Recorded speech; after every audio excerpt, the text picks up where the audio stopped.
Raucous sellout crowd on hand at Turner Field in Atlanta for Game 5, the decisive game of this National League Division Series between the Chicago Cubs and the Atlanta Braves.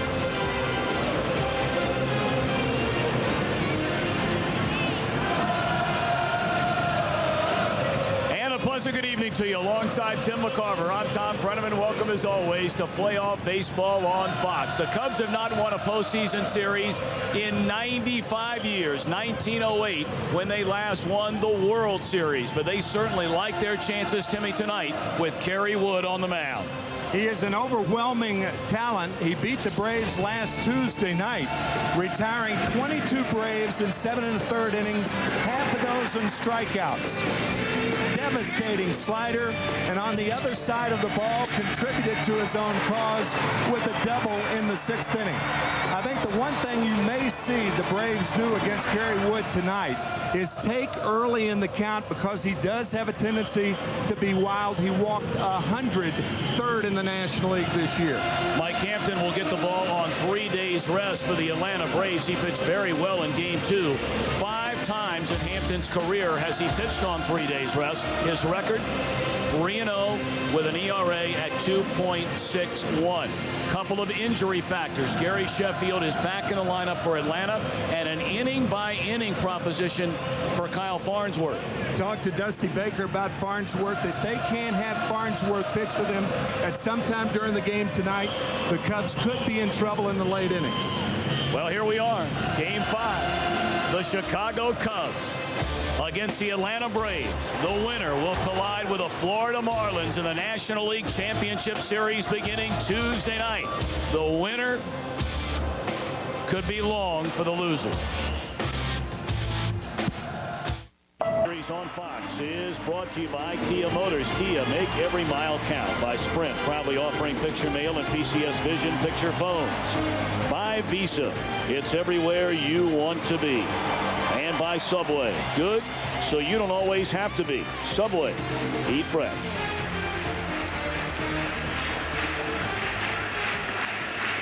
Mike Hampton and the Atlanta Braves set to square off with Dusty Baker's Chicago Cubs in this decisive game of this best-of-5 series. And here's Dusty's starting lineup. Kenny Lofton will lead off in center field. Mark Resolanek at second base. And Sammy Sosa, with just 1 RBI in the series, is in right field. Moises Alou is in left. Aramis Ramirez at third, with Eric Karros on at first. Alex Gonzalez at shortstop. Damian Miller behind the plate. And Kerry Wood is on the mound. Mike Hampton during the regular season, a 14-8 record. A good solid bounce back year for Hampton after a couple of down years in Colorado. And there's a big difference in the 2 pitchers that you'll be seeing tonight. Mike Hampton is a contact pitcher, meaning that he tries to get the hitters to make contact, particularly on the ground. A tight, compact delivery. He must stay down. A deceptive tight slider. And it's just the opposite for Kerry Wood. He does not have a tight, compact delivery. He doesn't have to stay down. And he does not have a deceptive tight slider. His is more of a swirler. Timmy, you said to me before we got started here that you thought walks for each of these pitchers could be maybe the determining factor of winning and losing. It could have been the determining factor the other night, as Hampton walked the first 2 Cubs to face him in Game 2. That was last Wednesday. And Kerry Wood walked 5 in 7 1/3 on Tuesday night. Here we go. Kenny Lofton digging in at .296 during the regular year. 12 home runs, 46 batted in, 4 of 17 in the series. He looks at ball 1, and we are underway. Our broadcast also available in Spanish by utilizing the SAP button on your television. Great to have you with us. A beautiful night in Atlanta, and the crowd into it already. Hammered into right field. Giving chase is Sheffield, and it's up against the wall. A leadoff double for Kenny Lofton.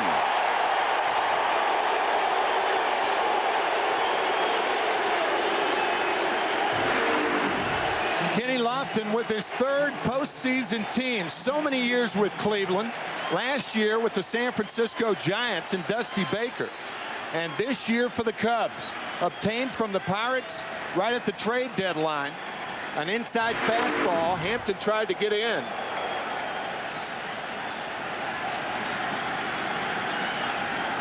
So Mark Grzelcyk, you don't really know whether he's up there to bunt. If he fails to get him over, Lofton, a stolen base threat at second base.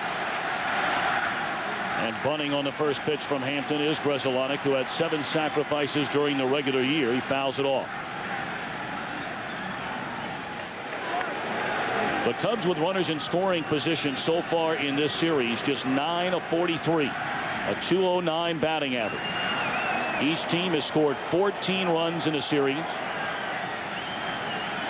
Atlanta with 3 home runs, Chicago with a pair. An early scoring chance for the Cubs. Bunted foul, and it's 0-2. Boy, the little things are the largest things.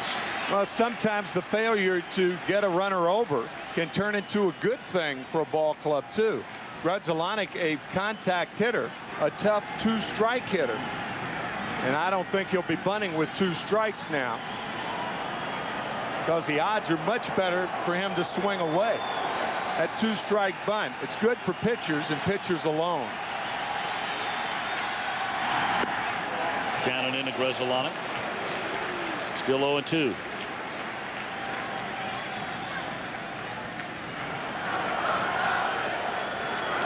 Bobby Cox and Dusty Baker both in very good spirits before the ball game today. Both very much liking their team's chances of advancing on. You see very good numbers for Grzelcyk against Hampton, but this time he struck him out.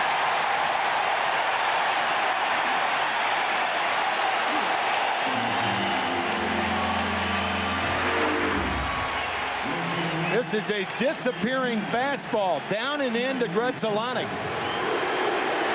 Thing about Mike Hampton, oh, that was a slider. That was not a fastball. It disappeared, I know that. Tight spin on that one.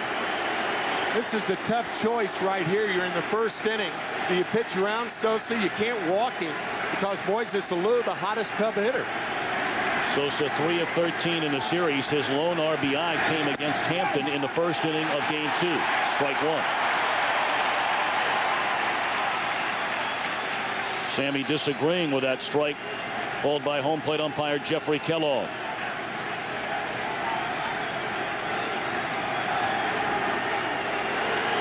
Dusty Baker brought his San Francisco Giants here to Turner Field last year and won the decisive Game 5, advancing on to the NLCS. 1-1 to Sosa.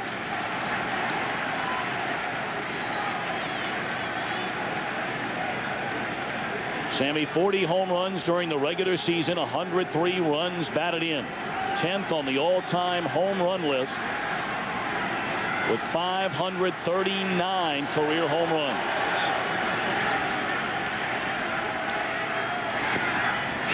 In the dirt, and Lofton will advance to third on the wild pitch. Yeah, that's a ball that should have been fielded by Javi Lopez. Javi with his best year offensively. That ball right there, whenever you see a catcher extend that glove out, he exposes the heel of the glove, the hardest part of the catcher's mitt, and it caroms off of that. See guys with good hands like Pudge Rodriguez make plays like that, but often that's the wrong way to go about it. Infield conceding the run except for Julio Franco at first base. Anything hit right at him, if the runner breaks, he'll come to the plate. And I would imagine the runner's going on contact in the opening inning tonight. Sure. On any ground ball to anybody on the infield except the guy in your screen, Mike Hampton. 3-1 to Sosa. And he walks him. They're on the corners with one away, and Alou coming up.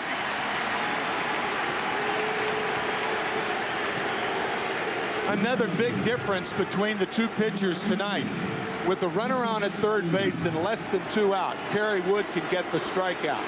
It's very difficult for Mike Hampton to get the strikeout because he has to stay down in the strike zone. And usually balls down on the strike zone, as we in the strike zone, as we said earlier, those are the ones that hitters make contact on. So don't look for too many strikeouts with the runner on at third and less than 2 outs from Hampton. Well, Lewis had an outstanding series. 8 hits and 16 at bats. Swing and a miss. Lou in his career a .391 hitter against Mike Hampton. So far, the Cubs have not been patient on those sliders down and in by Hampton. Lofton started the inning with a double into right field. Went to third on a wild pitch. Sosa walked. They're on the corners with one away. Down and away. And that's a pitch Hampton is hoping that Lou will pound into the ground at one of his middle infielders. That's exactly right. Whenever you're watching a game and you see a pitcher going away with the fastball, that's your double play ball. Pitchers never pitch hitters inside to get double play balls. It's always away.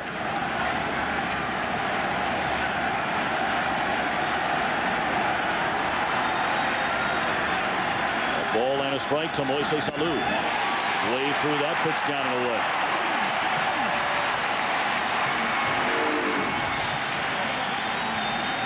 Again, out of the strike zone. If the Cub hitters continue to swing at that pitch, there's no sense to throw him a strike. Well, in years past, it has been a laid-back Turner Field crowd. Anything but tonight.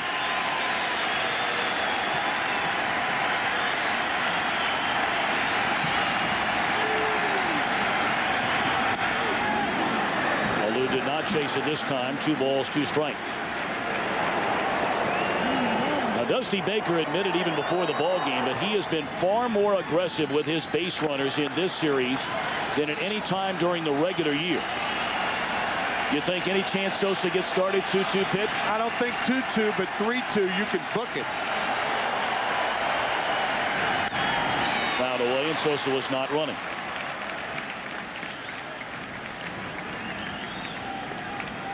Sammy Sosa with his first stolen base of the year last Tuesday night.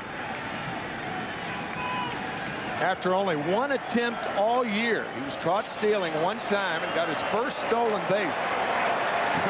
And they have put him in motion 2 or 3 times already in this series. Yeah, right.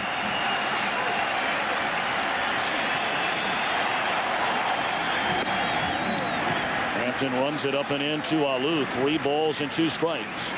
That's why you don't want to run him until the count is 3-2. 2-2's not a good time to run him because the pitcher may go out of the zone, which Hampton did. Now he'll be running. The Cubs scored twice off Hampton in the opening inning of Game 2, a game they lost. 3-2 pitch. Sosa not going, and it's in the air, short left field. It will fall in front of Chipper Jones. Scoring is Kenny Lofton, and Chicago on the board.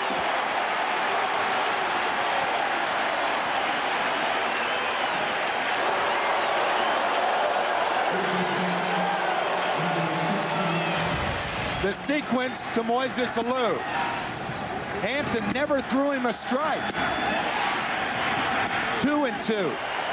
Now the 3-2 pitch, or the 2-2 pitch fouled away. Now it's 3-2. Off the plate, and an RBI single for the Cubs' hottest hitter, Moises Alou. Alou now 9 of 17 in the series. He has 3 runs batted in. And then Grand Prairie, Texas native Kerry Wood set to begin the bottom half of the first inning. Here's the lineup he'll be facing under manager Bobby Cox. Rafael Furcal, the shortstop. Marcus Giles at second. Gary Sheffield back in the lineup for the first time since getting hit on the hand by Mark Pryor in Game 3. Chipper Jones in left. Javi Lopez catching. Andrew Jones in center. A ladder third of Franco Castilla and Hampton. 266 strikeouts, the most in the major leagues this year. His scouting report, an explosive fastball and slider, but his control could be a problem. Durability, no problemo. First pitch swinging for call, and a broken bat roller at Gresolana. 0 patience on the very first pitch from Wood by Furcal. I was thinking the same thing, and for a guy like Kerry Wood, who has walked 100 batters, 3rd in the National League. Russ Ortiz walked 102. That was the most.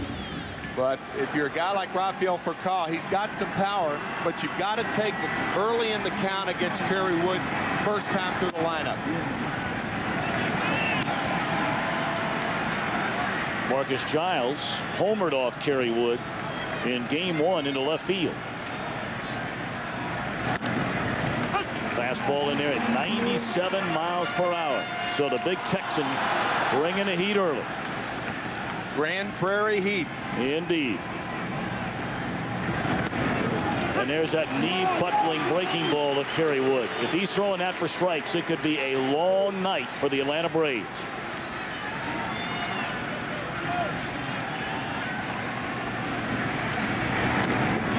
Two and two.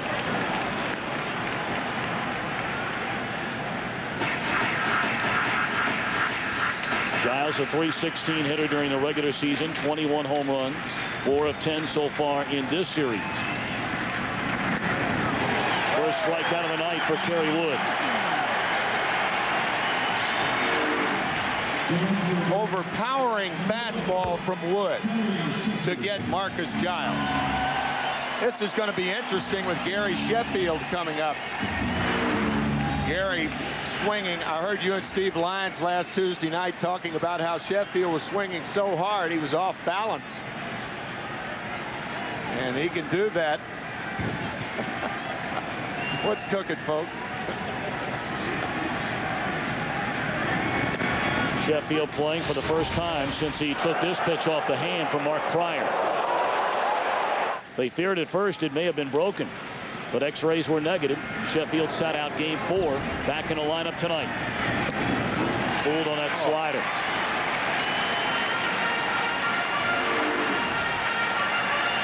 This is bordering on unfair right there.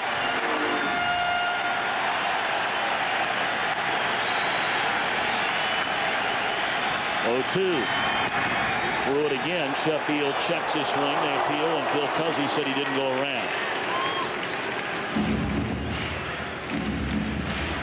Chipper Jones waiting in the on-deck circle, hoping for a first inning at bat. He homered twice in the Atlanta win last night. And Sheffield a base hit into center field.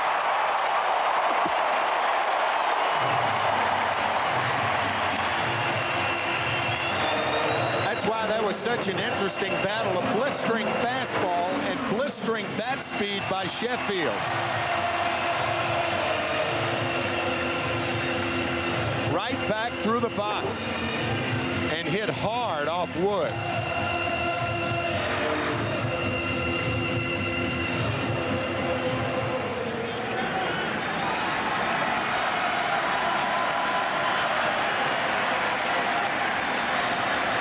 Chipper Jones, we mentioned a pair of home runs at Wrigley Field in game 4 late yesterday afternoon, early last night. And Chipper took over the all-time National League Division Series lead with his 7th and 8th career home runs, breaking the mark of 6 he shared with Ken Caminetti.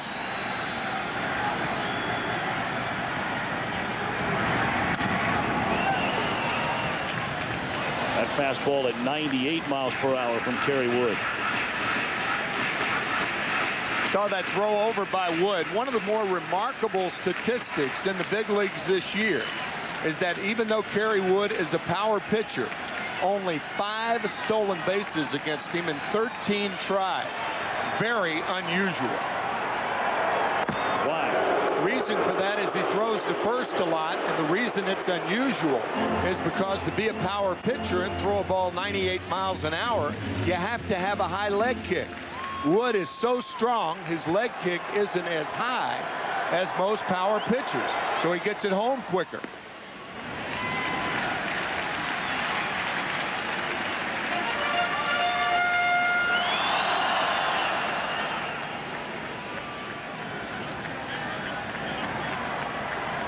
Jones, prior to last night's game at Wrigley Field, only had 1 hit in the series through the first 3 games.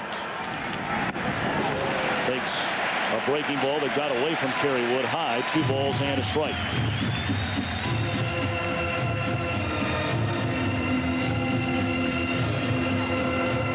So Chipper Jones batting from the left side is showing some of the patience you talked about that we did not see from the other left-handed batter in the inning for Cole.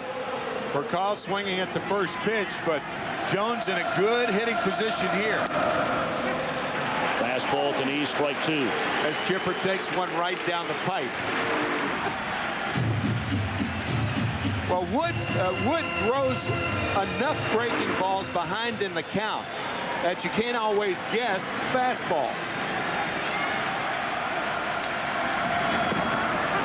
Breaking ball, strike 3 called, and Jones has words with Jeff Kellogg. 1 hit, 1 left, 1-0 Cubs.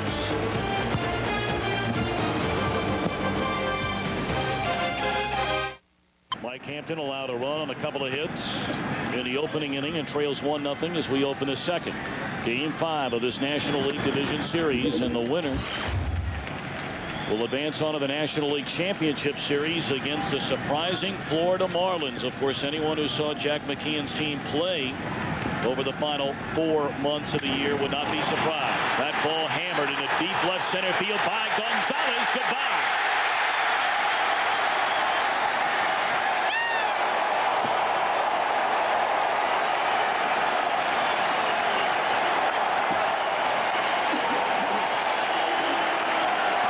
Gonzalez, a career-high 20 home runs during the regular season. He got his first hit of this series last night.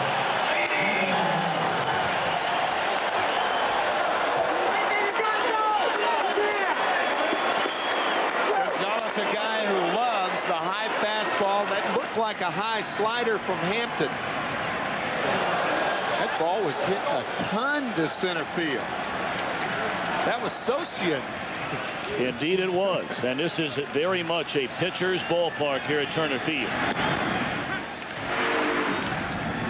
Trying to go away, just stayed up around the letters. I guess it was a fastball. Hit very hard for the Cubs' second run.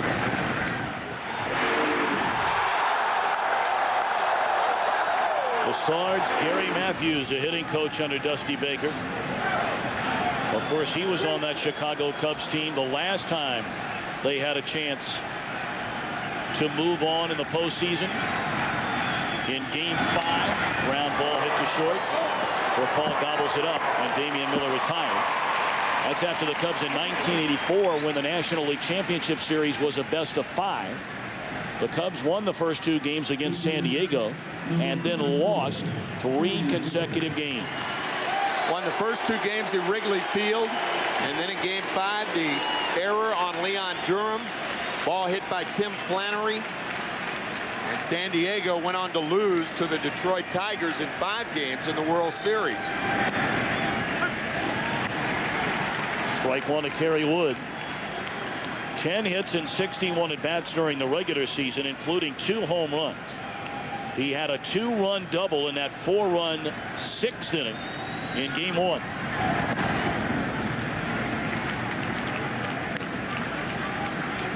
Not all balls, Tom, that are hit out of the ballpark are mistakes, but that ball he threw to Gonzalez was a mistake, particularly to that hitter.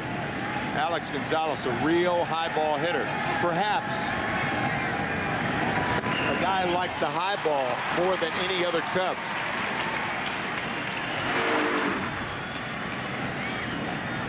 There's the fastball. Good location from Hampton.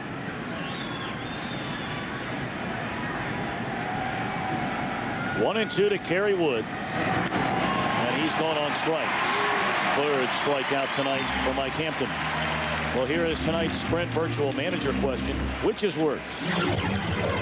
The Braves making the playoffs 12 straight years and winning only 1 championship, or the Cubs not winning a postseason series in 95 years? To answer today's question, use your PCS Vision phone from Sprint or log on to foxsports.com and type in the keyword MLB on Fox. Timmy, I don't know about you. For me, that's an easy one. Well, I forgot my phone. I was scrambling for my phone to press it in, so I'll let you do it. I mean, the Braves making the playoffs 12 straight years. I mean, you know, granted, they've won 1 World Series, but just about any team in baseball would take those 12 straight trips to the postseason. In a second. They were in 5 World Series in the 90s. Well, that question for me is a no-brainer. Everybody keeps going back to only one win. That was 1995. David Justice home run against Tommy Glavine in Game 6 in the parking lot, about 250 feet from here. High tapper, Castilla in the air, throws in time to get Lofton. Nice play by Vinny Castilla. But the Cubs score for a second straight inning. Gonzalez, his first home run of the series, 2-0 Cubbies.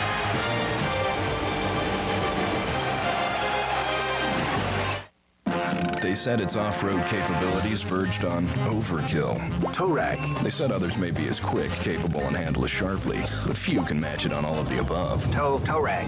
They said it was everything you could want in a luxury SUV, but for 20 grand less. In fact, the only thing the experts couldn't say was the name. Touareg. Introducing the Touareg, easily named Car and Driver's Best Luxury SUV for 2003. Introducing Taco Bell's new spicy chicken burrito.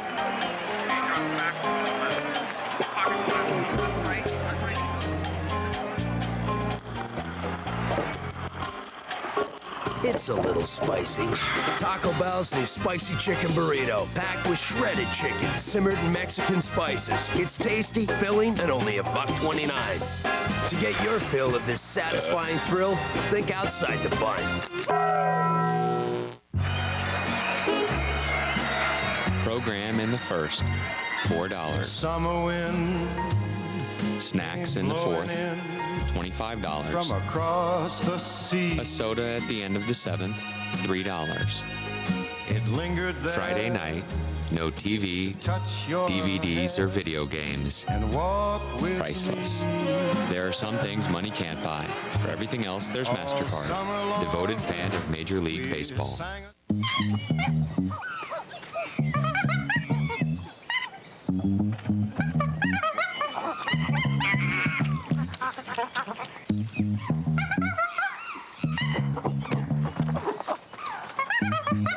When you work hard to make the best wireless network even better. Can you hear me now?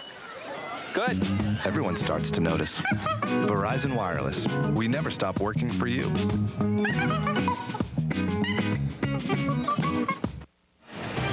The Division Series on Fox, brought to you by Volkswagen. On the road of life, there are passengers and there are drivers. By Taco Bell, think outside the bun.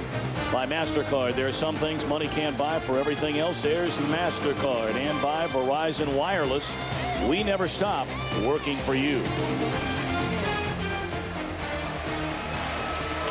Welcome back to Turner Field in Atlanta. 2-0 Cubs as we open the bottom half of the second inning. A swing and a miss by Javier Lopez, who broke the all-time single-season record this year for home runs by a catcher. 42 of his 43 hit as a catcher. He had one pinch-hit home run, breaking the old mark held by one-time Cub, who did it as a Met, Todd Hundley. Got the record breaker the final weekend. During the final weekend in the history of Veterans Stadium, your old stomping ground, Timmy. What a memorable Sunday it was a week ago. In closing Veterans Stadium, Steve Carlton simulated his last pitch there as Mike Schmidt simulated and then ran around the bases. And then the phone call for Tug McGraw from the bullpen. What an emotional moment for 60,000 Philly fans. On the ground is short. Gonzalez will throw out Javier Lopez. And the Atlanta Braves led the major leagues in comeback wins this year. They came from behind 51 times. However, you don't do it against the likes of Kerry Wood every day. I mean, consider the fact that the starting lineup tonight, including last Tuesday's game, batting 165 against Kerry Wood. 13 hits in 79 at bats. Strike one to Andrew Jones. 277 batted during the regular season, 36 home runs, 116 runs batted in, only 1 of 13 in this division series. Slow roller again to short, and quickly 2 are gone in the Atlanta second inning. Wood throwing strike after strike after strike to begin this ball game here tonight.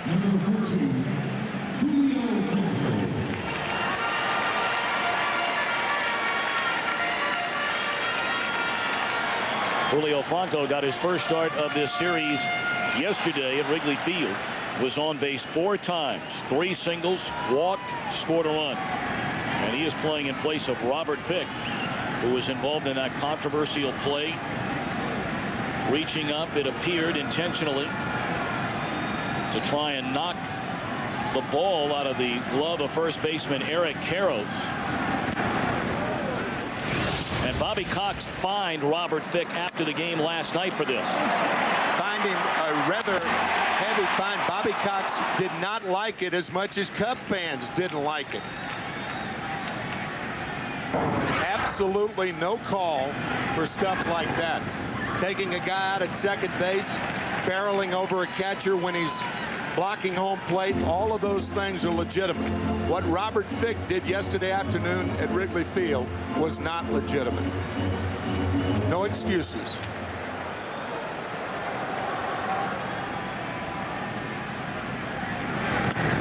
Well, now all of a sudden, after throwing nothing but strikes through the first 6 hitters in the batting order, Kerry Wood has fallen behind 3-0 to Julio Franco.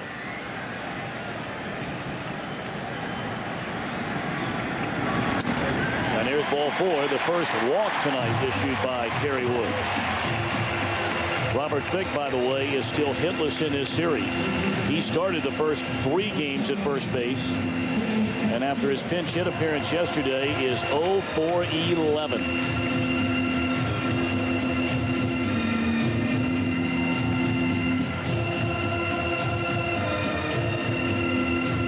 Kerry Wood, first in strikeouts in the National League. Teammate Mark Pryor with 18 wins. He was second in strikeouts. Breaking ball high to Vinny Castillo. Kerry Wood 26, Mark Pryor 23. The third youngest tandem to go 1 and 2 as far as strikeouts are concerned. The last to do it, Don Drysdale and Sandy Koufax back in 1960. 1-1 to Castillo.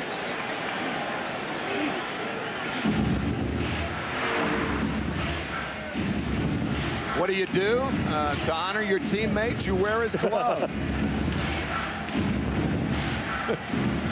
Was Pryor something else in game 3? Oh, man. Oh. Complete game for Mark Pryor. He would be in line should the Cubs advance on to the next round. To pitch game 2. Fastball up and in. I guess he uses Kerry Wood's glove when he pitches. Whatever these 2 guys want to do is okay by Dusty Baker. You mentioned the Florida Marlins, the last half inning. The Marlins obviously watching this game in unison, we think, from southern Florida, and they will take a late flight either to Atlanta or Chicago when they find out who wins the game. Check swing on a breaking ball in the dirt, and Castillo went around. 2 balls and 2 strikes.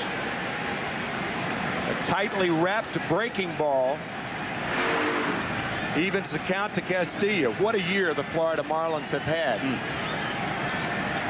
From the middle of May through the end of the season, they had the best record of any team in Major League Baseball. Congratulations to Jack McKeon and that entire franchise. Swing and a miss on a slider. 3 strikeouts in the first 2 innings for Kerry Wood. Sammy coming up in the 3rd. The Cubs lead game 5, 2-0. Mike. Half of the 3rd inning facing Mike Hampton. And it's a strike on the outside corner. Hampton 1 of 2 in game 2 at the plate. Very good hitter. A couple of home runs like Kerry Wood did this season. Been well documented, story well told, that Hampton, a fabulous athlete. There you get a look at President Jimmy Carter Wife Rosalind? Up from Plains. Absolutely.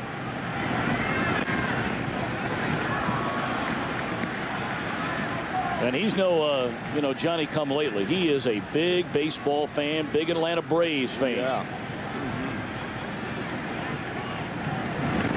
Breaking ball, strike 3 called. 4 strikeouts against the first 9 batters that Wood has faced in the game tonight. Play Hit the Pros, presented by Chevy Silverado. And face real pitches from today's best hurlers. Log on to foxsports.com. Keyword games. Chevy Silverado. It's the right truck. A good look at Kerry Wood, and good luck trying to hit Kerry Wood and Hit the Pros. See what Furcal does here after swinging at the first pitch, his first time up. I would think he's taking. You're right on the money. President Carter, talking of President Carter, usually when he comes to a ball game here, he brings his own peanuts. Obviously, a peanut farmer, the Carter family, for years in Plains, Georgia. About, I suppose, what, 140 miles southwest of here. Still looks great, both of them. Certainly do. And he is still very, very sharp.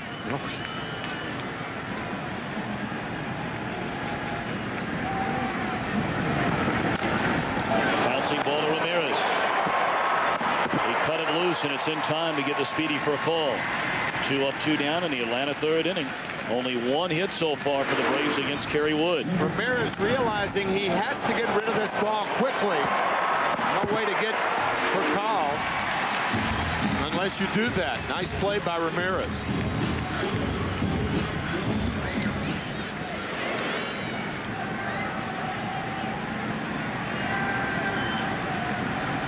Now Marcus Giles with 2 down and nobody on. Slider down and away for ball 1 to Giles.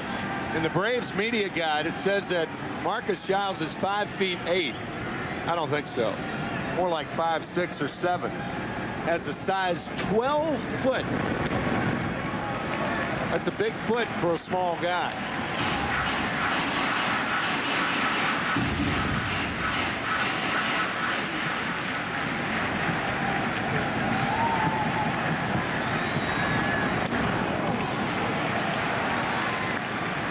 He plays more like he's 6'7" or 6'8". Now that's what happens when you're a little brother. Big shoes to fill, right? With That's Brian. right.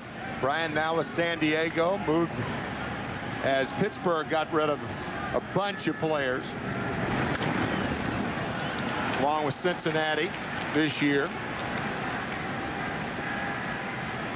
There are a lot of players around baseball. If you watched them play every day throughout the course of an entire season, you may not like them as much at the end of the year as you thought you would going into the season. There are guys that go the other way, and Giles is one of those players. The more you see him, the more you like him. Yeah, that's well said.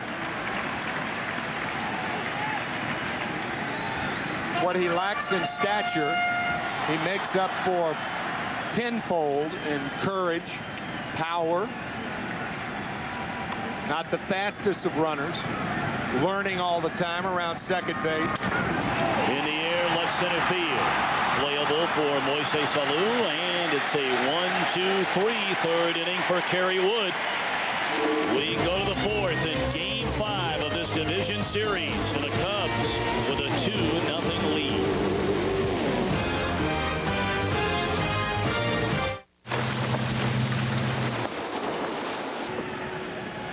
He was pitching his best baseball in 3 years, the final 2 months of this season. Well, that happens to a lot of pitchers, unfortunately, who signed with Colorado. Happened to Darryl Kyle, God rest his soul. And it certainly happened to Mike Hampton. There are a lot of pitchers that signed with the Colorado Rockies because of the rarefied air, and certainly John Schuerholz knows that, the general manager. Cardinals signed Darryl Kyle, disregarding his numbers in Colorado, and the Braves did the same thing with Hampton.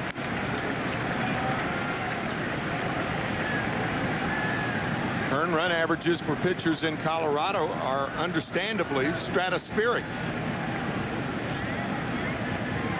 2-1 on Gonzalez, who homered his first time up. That one grounded foul on the third base line. 2 balls and 2 strikes. Only the second hit in 9 at-bats in this series for Alex Gonzalez.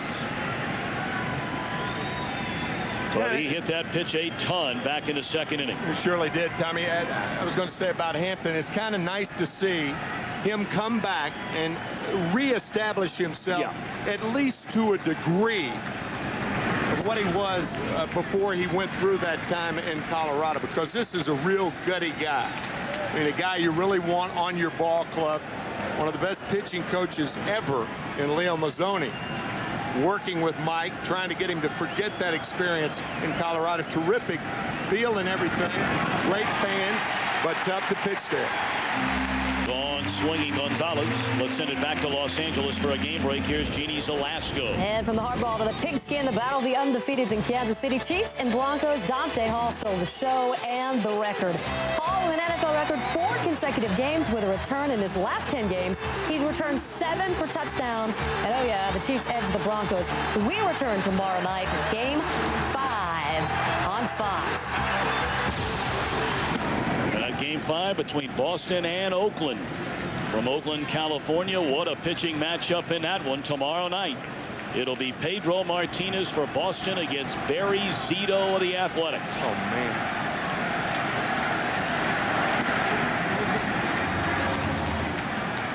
There you get a look at the numbers. Pedro in Game 1, a game he should have come away with a win had not the bullpen lost that game in that Game 1 marathon in Oakland. And Zito lights out in Game 2. Come back into the mound, and Hampton getting stronger after allowing single runs in the first and the second. Only 1 hit over the last 2, and the heart of the order coming up for Atlanta, down 2. Atlanta comes to bat, bottom half of the 4th inning, trailing the Cubs in Game 5 of this National League Division Series 2-0. Sheffield with the only hit against Kerry Wood through the front 3. That was a 2-strike pitch that he hammered into center field. Ball 1 low and in.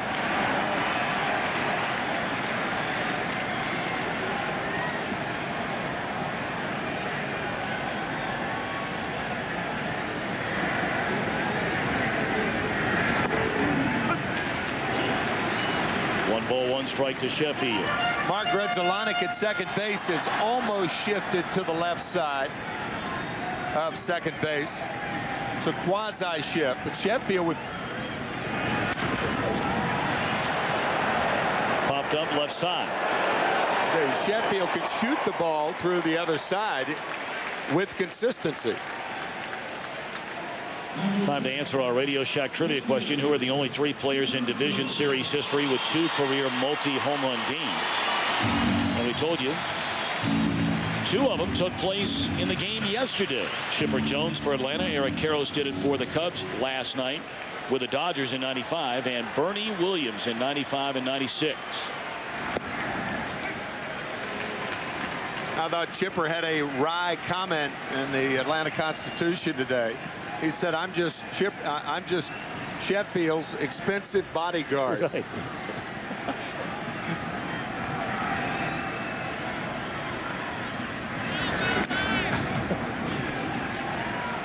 That's a highly paid bodyguard. Yeah, that's a highly paid bodyguard. Good work if you can get it. Price of bodyguards have gone up. Way up. Like the gross national product of both third world countries. 1-1 to Chipper Jones. Swing and a miss. Good old country Texas hardball right there from Kerry Wood.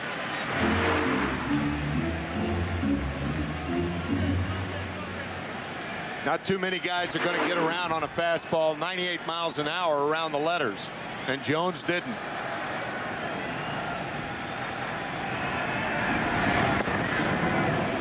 Two and two.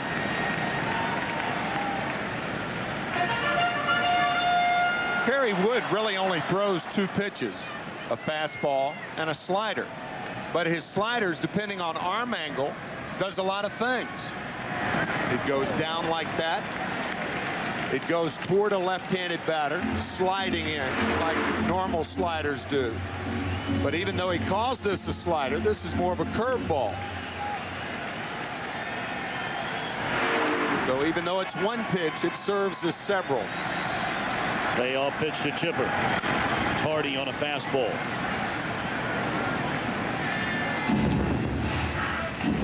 Jimmy, I would imagine that when this guy is cutting it loose out there on the mound and you're the hitter in the box, it must be right on you right now.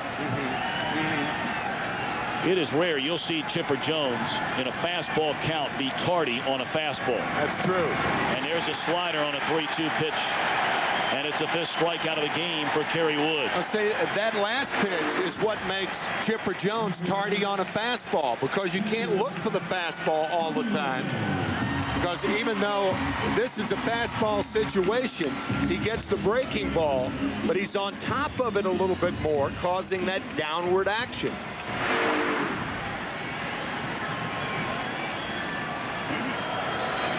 Two down, and Javier Lopez digs in. He bounced out to short his first time up. First pitch swinging, and he too is tardy on a Kerry Wood fastball. 0-1 to Lopez.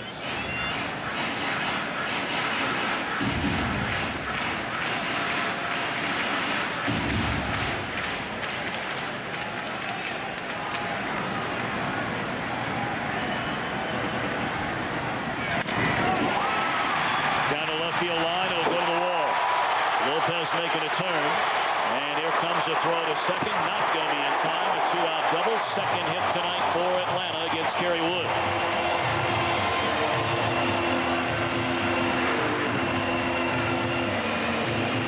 There's an Atlanta Brave that gets around on a Kerry Wood fastball. The ball may have been in off the plate, right on the hands. That's a good piece of hitting by Javi Lopez. The first extra base hit of the ball game for the Braves.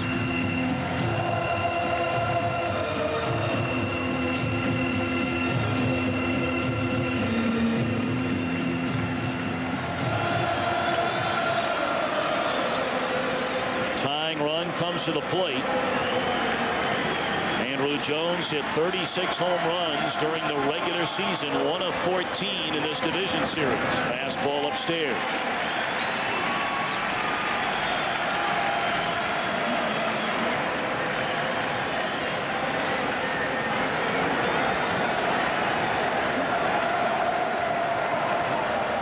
Lopez in scoring position with 2 away. Fastball swung on and missed. Whew. Man.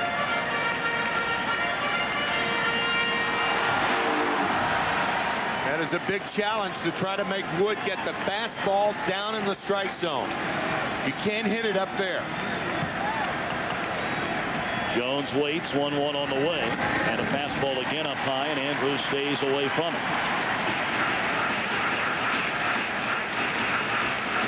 Julio Franco in the on-deck circle.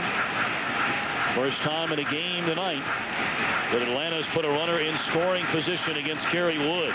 He's allowed 2 hits, walked 1, fanned 5.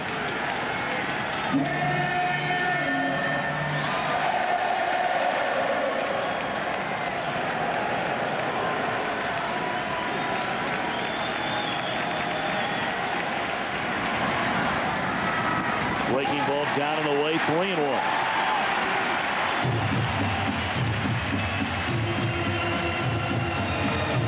You know, Timmy, you look at the season numbers in the career of a guy like Jones, and you would think, well, there's nothing wrong with walking him and then moving on to Franco. But certainly Julio has fewer holes in his swing, if you will, than Jones. I was thinking the same thing. I don't think this is anywhere near a pitch around situation. Came right after 3-1 fastball and said try to hit it if you can, and Jones late. Well, if you throw the 3-1 fastball for a strike and you get the foul ball or you get a strike, now it's time to come back with a breaking ball. Runners this season in scoring position, and Kerry Wood limited the opposing hitters to a 157 batting average. And he just blew away Andrew Jones on a high heat. Wow. 6 strikeouts for Kerry Wood. We're back after a break from your local Fox station. It's 2-0 Chicago. Wood, a roller after a call.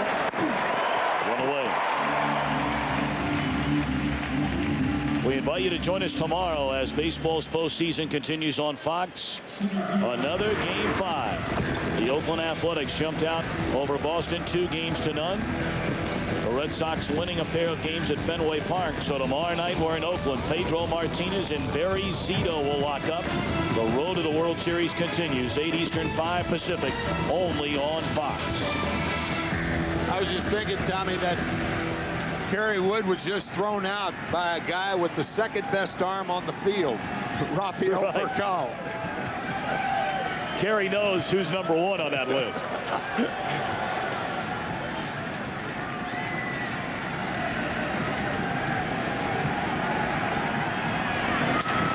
Furcal going to get another chance to show off that arm.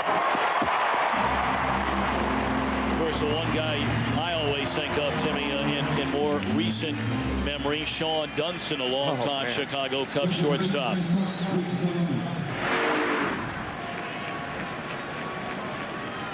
As Sean Dunston stands out as a shortstop with perhaps a better arm than Furcal. Yes. Sean could turn it loose. I mean, that's saying something. Yeah. You can say that. I mean, that young man right there has a cannon.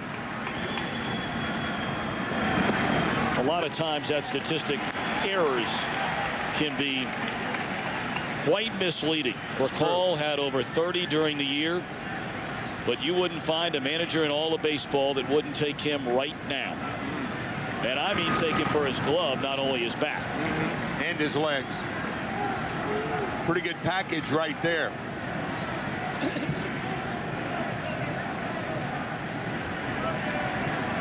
1-1 on Bressolani. And Hampton in the air to get it. 9 consecutive batters retired by Mike Hampton. But his offense has been shut down through the front 4 by Kerry Wood. Atlanta looks to change that as we go to the last of the 5th. Atlanta bats last of the 5th inning, trailing Kerry Wood and the Cubs 2-0. Franco Castilla and then Mike Hampton due up for the Braves. A 2-out single by Sheffield in the first, a 2-out double by Lopez in the 4th, and that's been it for the Atlanta Braves tonight, outside of a 2-out walk to Franco back in the 2nd inning. Watching the game yesterday, I thought you and Steve Lyons did a very good job with Julio Franco, how he points the bat toward the pitcher and almost has to hit the ball to right field, particularly against a hard thrower like Kerry Wood. Shoots that ball into right center field, and Lofton will go get it. Hard hit ball by Franco, but allowed out. That's the only ball that he will come close to pulling, is a breaking ball that's down.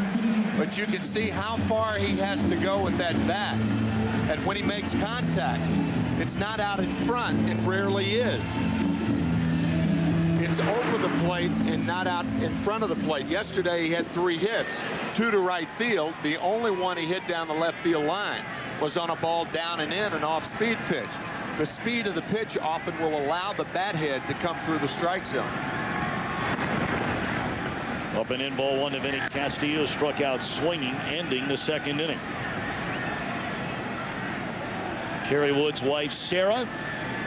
The two were engaged on Valentine's Day 2002 and then married in Hawaii in November of that same year. And Kerry gives her all the credit for improving dramatically his conditioning program. She watches over him like a hawk. You may remember when he came up in '98, there was a lot of baby fat on that body of Kerry Wood. Very little of that now.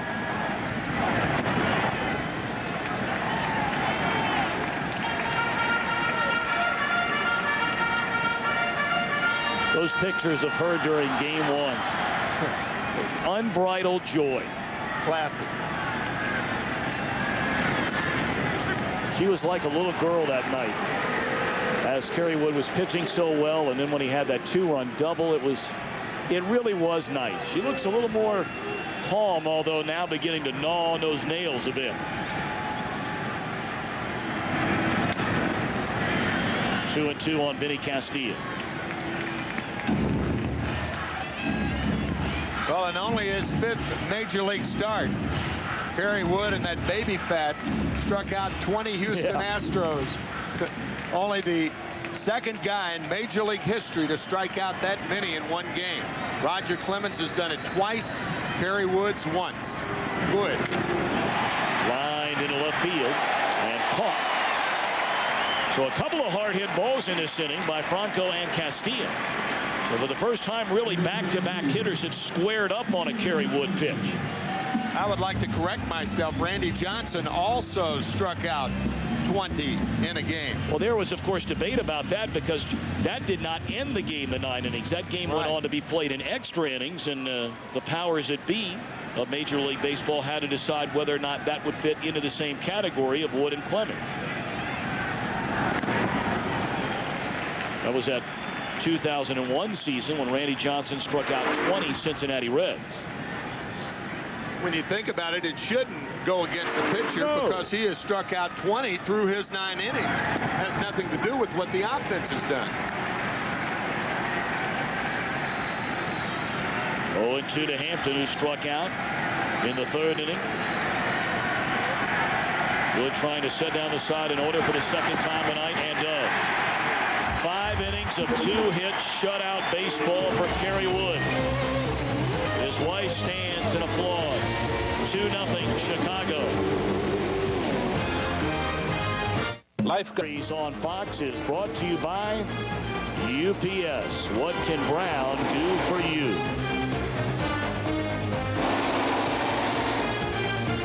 Game 5 of this National League Division Series.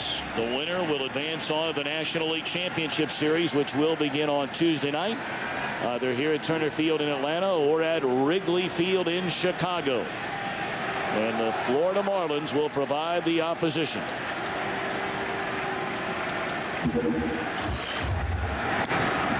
Ball 1 to Sammy Sosa. Sosa 3 of 14 in the series, 0 for 1 tonight. Has walked and struck out. Tell you, Mike Hampton putting together a pretty solid game after allowing a run in the opening inning and then the solo home run to Gonzalez in the 2nd. He's retired 9 in a row and 12 of the last 13 since the Gonzalez home run. It's a similar game that Hampton pitched in game 2 of this series. He gave up 2 runs in the 1st inning, then shut the Cubs down. Tonight he's given up 2 runs in the first 2 innings and shut the Cubs down.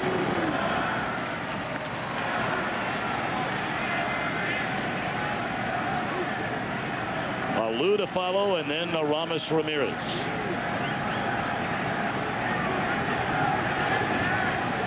Slider. Cut fastball. You notice that Hampton had one of the only balls he's elevated tonight is the home run hit by Gonzalez. Everything else has been mid-thigh high and down. There's a fastball away right here. Sammy fouls it away, full count. Yeah, the deception with Hampton is his movement of the ball outside and inside to right-handers. But from a playing standpoint, he has elevated few balls tonight. See where Javi goes here. Slider. And again, it dives out of the strike zone, and Sosa comes up empty. Almost every strikeout for Hampton tonight has been in that area. Sosa going down on a ball out of the strike zone. Let's take a look at the 7 strikeouts of Hampton out of the strike zone. Etc.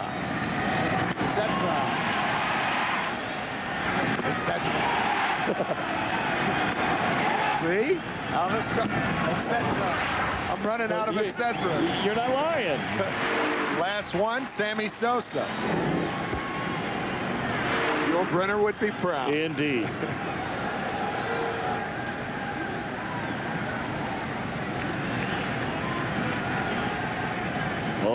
On Moises Alou. And now Hampton ahead 0-2. 10 in a row set down by Hampton. He allowed a leadoff double to the very first batter of the game, Kenny Lofton. Allowed a run-scoring single to Alou.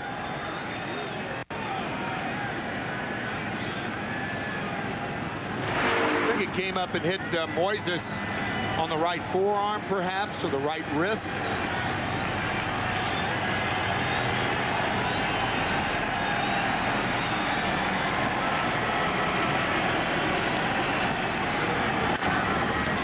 Over the mound, and Giles will turn it loose, but not going to be in time. That ball just died after it got over Hampton's head, and Alou with his second hit. You will see a lot of pitchers try to jump for a ball like that. Hampton started and then said, the only thing I can do is mess this up. If Rakal or Giles can't make the play, it won't be made. They didn't. Take a look at our in-game box score for the Cubs, brought to you by Midas. Lofton, that double to lead off the ball game, scored on a single by Alou, who has 2 hits, and Gonzalez, a solo home run to straightaway center field, leading off the second inning. 2 runs, 5 hits for the Cubs. They've left 3 men on base. No runs, 2 hits for Atlanta. And the Braves have stranded 3 against Kerry Wood. Ball 1 away to Aramis Ramirez. You don't see a pitcher often restrain himself from jumping like Hampton did. He wanted to, but said, nope. And an infield hit for Alou.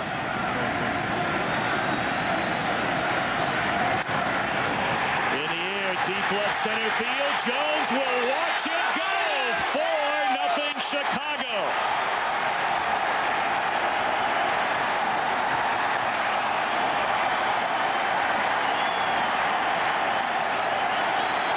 There are thousands of Cub fans at Turner Field tonight. They've waited 95 years for a celebration.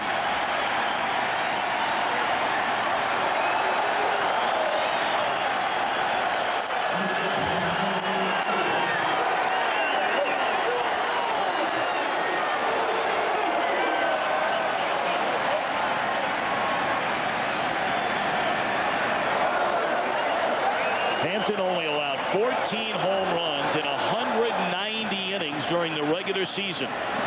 He has allowed 2 in 5 1/3 tonight. Ramirez extending his arms. Again, we talked about it a couple of innings ago. When a catcher is sitting outside and he has to move to his left, that spells trouble, particularly with a guy as strong as Ramirez.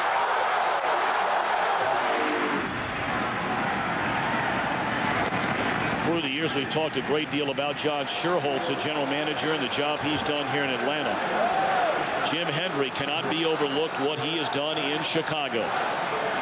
The offseason deal, which brought Karros and Bresolanic from the Dodgers, and that Todd Hundley, really an exchange of big salary players in the final years of contracts. On the ground at third, and Castilla throws out Karros. And then, of course, during this season, pulling the trigger after Corey Patterson went down to bring in a leadoff hitter and a center fielder in Lofton. In the same deal, they got Ramirez. And then later went knocking on the Pirate door again and found another Pirate treasure in Randall Simon.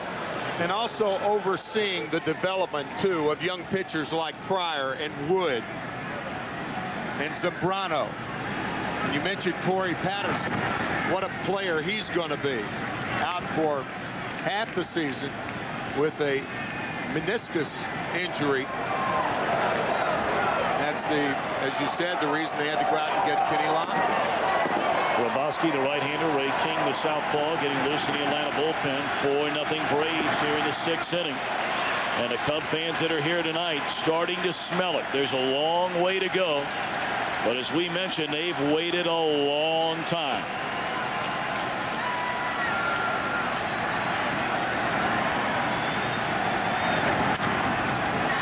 Fly ball, short left field. Jones broke back. Recovers in time to get it. And that'll end the inning. A 1-out infield hit by Alou. Forced Hampton into the stretch. And then Ramirez touches a ball.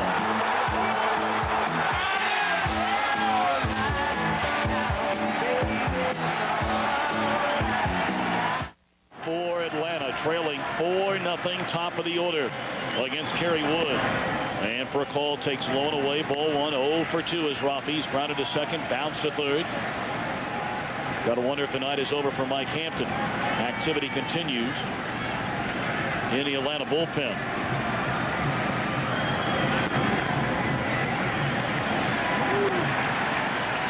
Burkall will take another one here with the count 2-0, and the Braves down by 4. But you saw him move up in the box like he'll do. He'll slap that ball over the drawn-in third baseman occasionally. Won't do it there. He'll take twice now. 3-0 and 3-1 if that happens. Giles to follow, and then Gary Sheffield.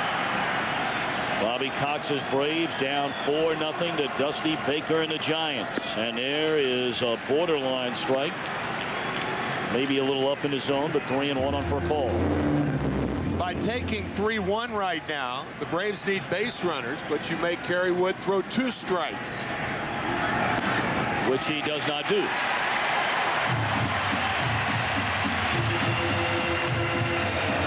Major League Baseball is giving away World Series tickets for life and other great prizes. Winning hologram numbers will be announced during games 1 through 4 of the World Series here on Fox. Visit your neighborhood Radio Shack store for your chance to win. That is indeed the ultimate pass. And a free pass for Rafael Furcal to open up the Atlanta 6th inning.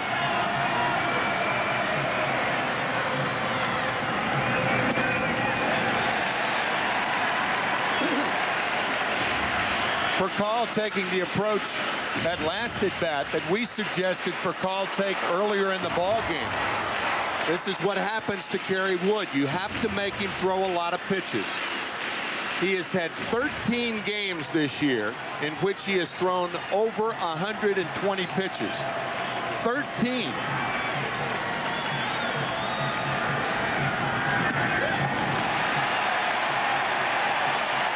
And now 2-0 on Marcus Giles. Damian Miller will come out, and Larry Rothschild, former manager in Tampa Bay, and boy, he is a solid pitching coach as well. We've talked about Leo Mazzoni. Outstanding. Larry's done an excellent job with predominantly a very young Chicago Cubs staff this year. This is one of the problems with wildness when you have a 4-run lead, too. The situation appears to be worse than it is. That's what's caused by wildness. If a guy got a couple of hits, you're saying, well, he's throwing okay. At least he's putting the ball over the plate. Right. But now you walk a hitter and you throw 2 balls on the next one, and the situation appears to be worse than it is. And that's why Rothschild went out to say, hey, Kerry, you got a 4-run lead. Throw a strike here, and you reestablish everything.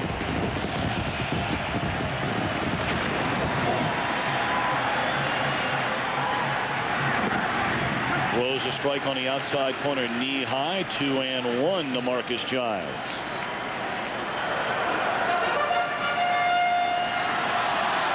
Giles has struck out and popped up to Lewin left.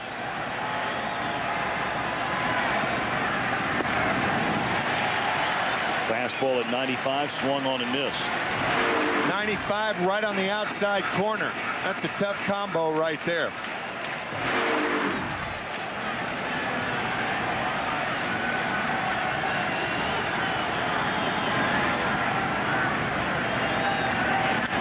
Crowd out of play. Kerry Wood has broken the Cubs postseason series strikeout mark with 18 of them so far in his 2 starts in this series. That mark formerly held by none other than Hippo Vaughn, who struck out 17 in the postseason in the 1918 World Series. Lined into left center field, a base hit, and here come the Braves with 2 on and nobody out. And the heart of the order coming up. An Atlanta offense that led the National League in batting average, home runs, and runs scored. And Sarah Wood knows all of those numbers. I question this call, and the reason is there were 6 fastballs in a row. The more you tend to throw a hit, I mean, you can't forget the breaking ball with Kerry Wood. We mentioned he has 2 pitches. Even though you have a 4-run lead, you don't want to fall back into that pattern of throwing only fastballs. He threw 6 in a row to Giles, and the 6th one was a line drive on the end of it. You think that's because he was trying to reestablish himself after the wildness? He'd already done that with the 2 strikes. Now he throws the breaking ball. And it's called a strike, and Sheffield doesn't like it. You throw ball 1, ball 2, and now the pitching coach comes out, Larry Rothschild. Now you throw fastball, strike 1, fastball, strike 2. Now you're back in the groove. Now you go back to the normal stuff that got you to the 6th inning. Check swing on another breaking ball. And it's 0-2 to Sheffield. Back-to-back breaking balls after the 6th straight fastball. And Gary couldn't hold up. Missed that ball by about 1.5 feet. Remember now, Sheffield on a 2-strike count, singled back in the 1st inning. And does so. Did he make the play in center? No, it's a base hit, and scoring from second base is for a call. They're saying the ball was trapped by Lofton. He will argue, and the runner at first base, Giles, stopped. And he said he was looking at the umpire who signaled catch was made in short right. Sheffield, meanwhile, passed him. So either Sheffield or Giles are out. One of the two, maybe both. They got the force play at second base, and I think Dusty Baker is saying that with the force play, Sheffield passed him. That's a double play. It's an odd double play, but it could be scored 8-6-3 because Sheffield passed Marcus Giles. And Lofton livid because he believes he caught the ball. But he's arguing about the wrong thing. Give him a run and take 2 outs. On second thought, did he catch the ball first of all?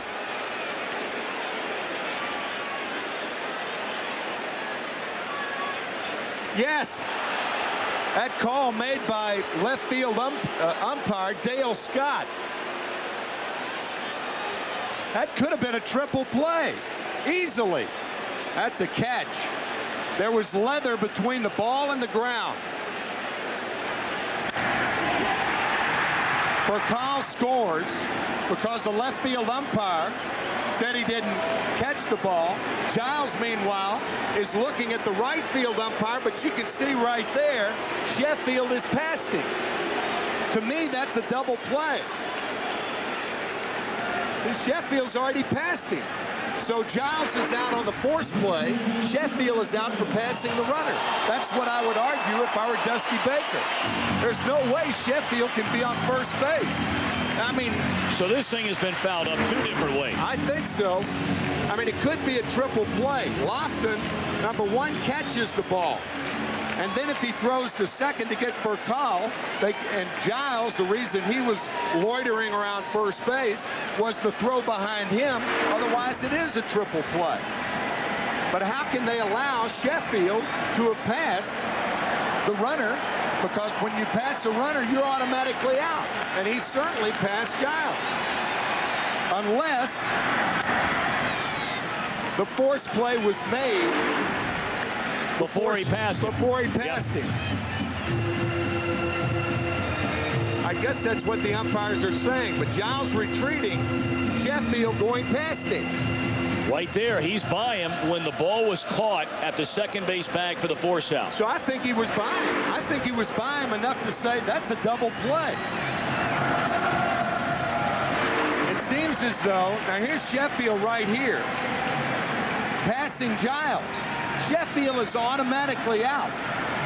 Giles is out on the force play at second. Somebody's got to tell us why Sheffield wasn't called out on that play. So the Braves get not only 1 break, perhaps a pair to keep this inning alive. 1 run home. It's a 4-1 Chicago lead.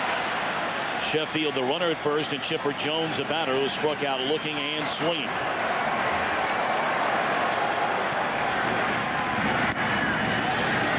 We are seeing some of the most unusual base running I have seen. How about the Boston-Oakland game? 2 days in a row, Boston and Oakland had one debacle after another. Jason Varitek in the rundown play. Interference called on Eric Chavez. Chipper did not go around 3-2. And then Eric Burns trying to score on Jason Varitek. Varitek blocking him off. Burns going halfway back to the screen. Varitek tagging him. Unbelievable. Well, Timmy, if I'm not mistaken, didn't you pass a runner when you hit a grand slam? I've been waiting for you to say that. Yes, I know exactly how that feels. If they call me out 27 years ago, they've got to call Sheffield out. Slow roller left side. They get one. And they get two. So they get a double play. Kerry Wood still barking about that call in center. A wild bottom of the sixth. Atlanta gets a run. We're back after a break from your local Fox station.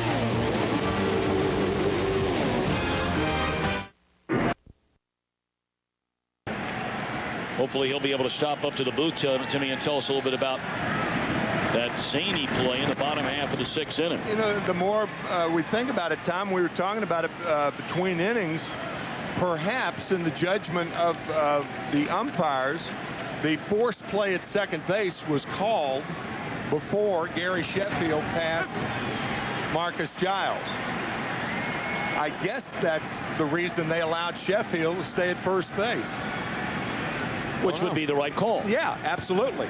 If the forced play was made before Sheffield passed Giles, if, however, the forced play was made as we thought it was on the replay after Sheffield passed Giles, it seems to me that the forced play hadn't been made yet, so therefore Sheffield's automatically out, and Giles is out also because of the forced play.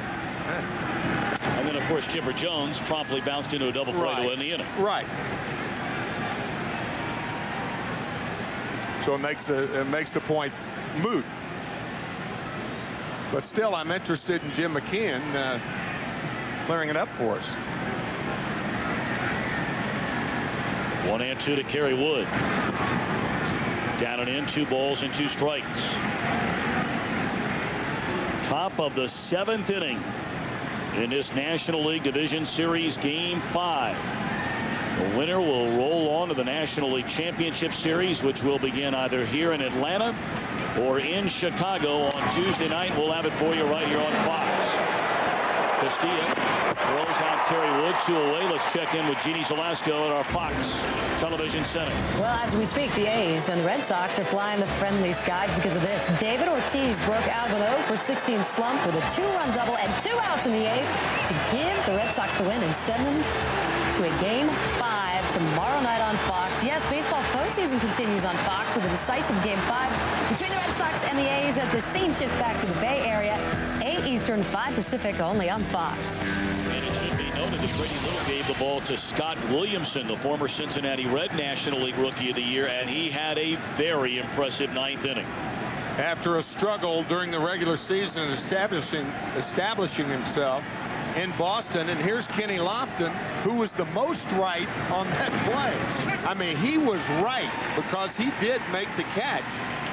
And as we said, that could have turned into a triple play had the throwing behind for Kyle and then behind Giles at first base. Well, that's one of the toughest calls an umpire has to make. True. That sinking liner, a guy comes sliding in. That's why in the postseason, baseball has 6 umpires instead of 4 to prevent something like that from happening, because the outfield umpires have the better angle.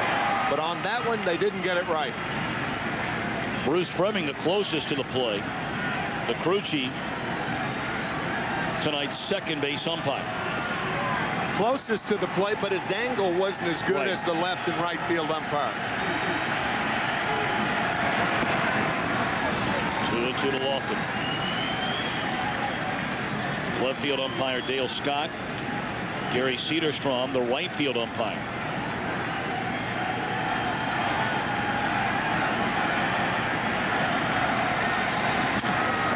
Base hit into right field. Tell you one thing, though, Tim, the umpiring throughout this entire postseason has been mighty good. Wonderful. Yep.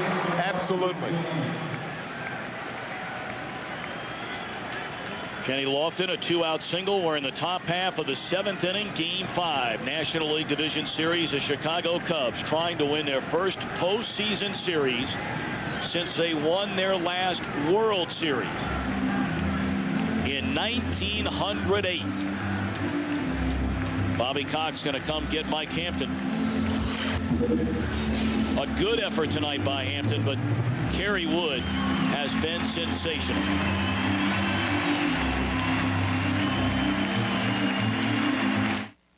Now this is big. Now's the best time.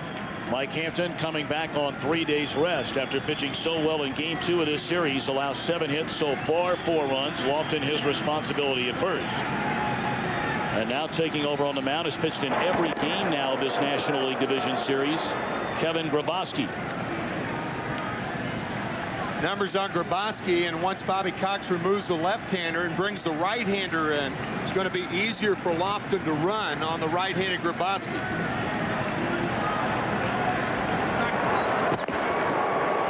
Lofton 30 stolen bases during the regular year, was only thrown out 9 times. He's really the only bona fide base stealer for the Cubs. They have some pretty good base runners, but he is a base stealer.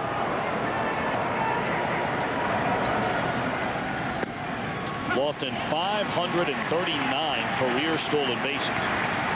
Second highest among all active players behind the one, the only Rickey Henderson. Everybody's going to be behind Rickey for a long, long time in that category. 0-2.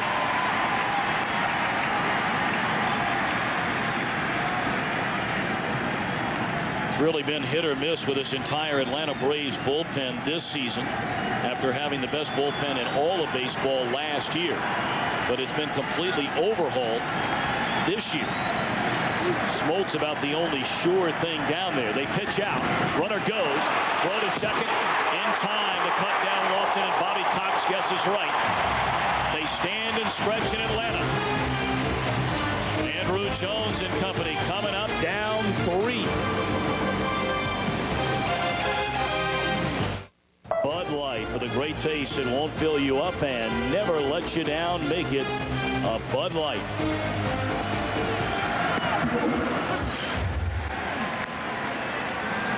There's a chance before this night is over that Bud Light might break an all-time sales record in the history of Chicago if this game keeps going like it's going right now. And you can mark that down.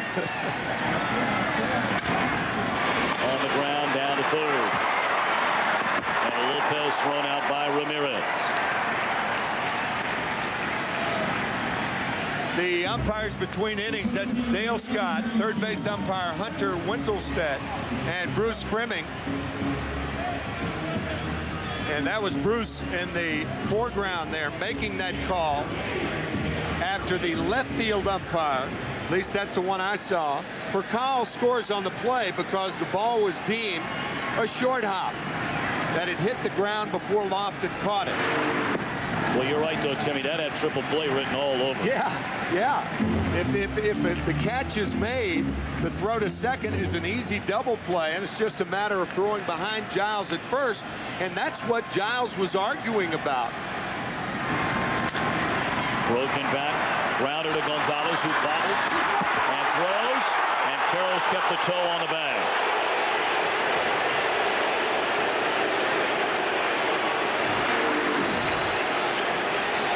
Good recovery by Alex Gonzalez. The ball is hitting him in the heel of the glove and then kind of rolling up the torso and bouncing back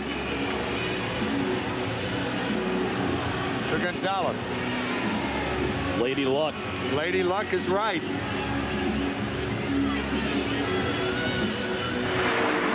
When a guy hits a ball that hard to a left side of the infielder, he does have a chance to bobble the ball because the ball was hit so hard.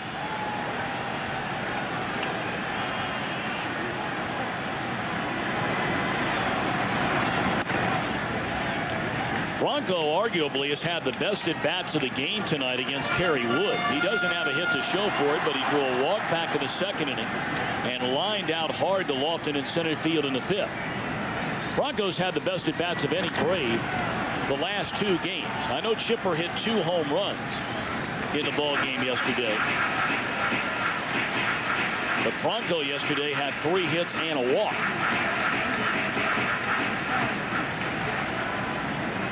But the story so far, again, the 26-year-old Texan Kerry Wood trying to win his 2nd game of this series, and for a 2nd time do it in dominant, overpowering fashion.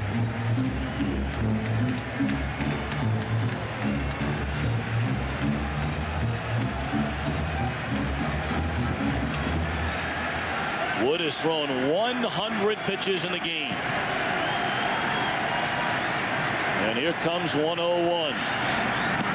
Fastball up and in, even the count on Franco. Kerry Wood, the 1998 National League Rookie of the Year, as Jarrett Wright gets loose in the Atlanta bullpen. Timmy mentioned on the 6th of May in 1998, Wood struck out the 20 Houston Astros. But then at the end of the year, his elbow began to bother him. He pitched 5 innings of Game 3 in that 3-game sweep by the Braves for that division series. And that ball laced into right center field, and it will go to the wall. And Julio into second base with a 2-out double.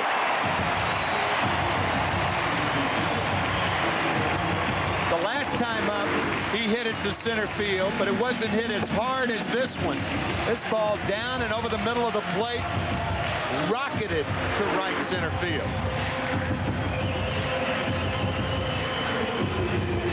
Kerry Wood wound up finishing that 1998 season in a great deal of pain. Well, there's a reason why. He had to undergo Tommy John surgery and miss the entire 1999 season. Came back in 2000 to win 8 games, a 12-game winner in 01. 12-game winner again last season, and a career high 14 wins this year. And one of the reasons for that operation, when you have a devastating breaking ball like this, it's got to put so much pressure on that elbow. And that was where the operation was performed, but he came back better than he was before. Yep. Got away with maybe a hanger right there to Castillo.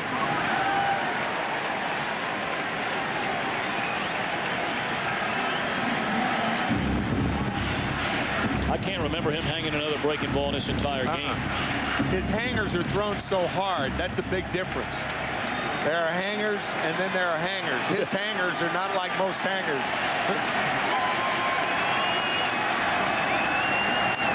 Yeah, they generally hang you out to dry.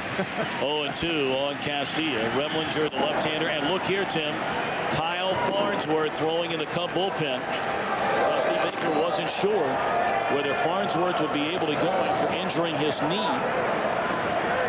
and leaving the game last night.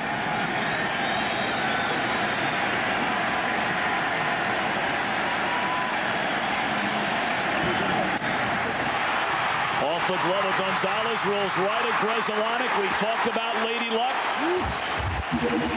Well, luck be a lady tonight for Kerry Wood and the Cubs. We march on to the 8th inning. The Cubs lead 4-1. Luck be a Cubby tonight.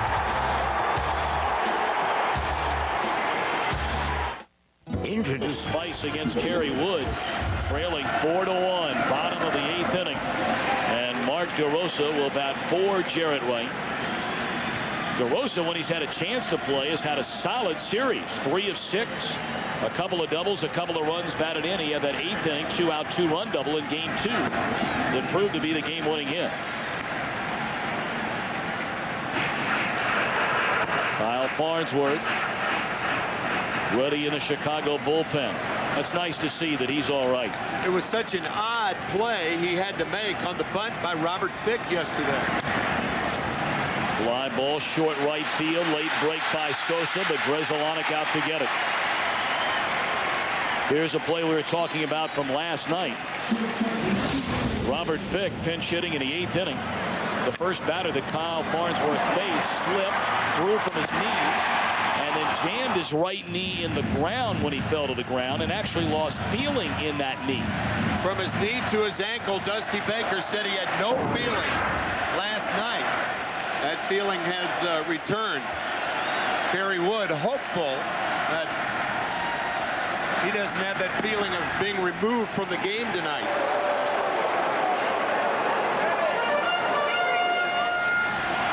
The Atlanta Braves are down to their final 5 outs. And Kerry Wood, the 0-1 for a call, lays down the bunt, and this is a hit all the way.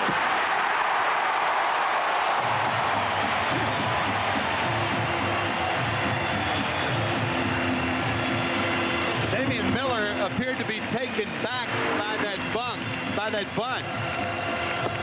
You really have nothing to lose with nobody on base. You can cheat toward the fair part of the field. If you think he's going to bunt, go up with it. Damon back on his heels. No play.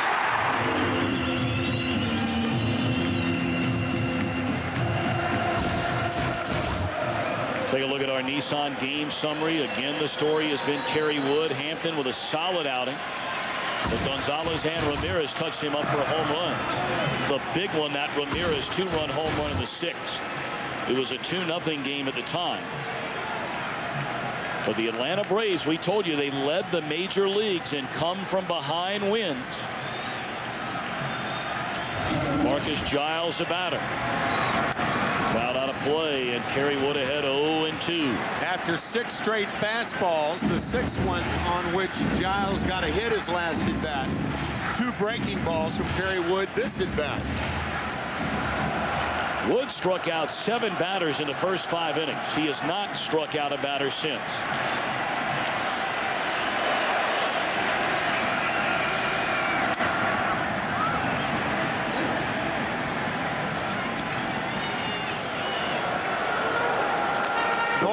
Kerry had a lot of fly ball outs, and often that's the sign of a power pitcher too. You start getting ground ball outs when you're a power pitcher like Kerry Wood. That could indicate a little off the breaking ball, a little off the fastball. Fly ball straight away center field, playable for Lofton, who will wave off Sosa. 2 away. The last time the Cubs won a game in postseason play facing elimination is when the Cubs beat the Detroit Tigers 8-7 at Wrigley Field in Game 6 of the 1945 World Series.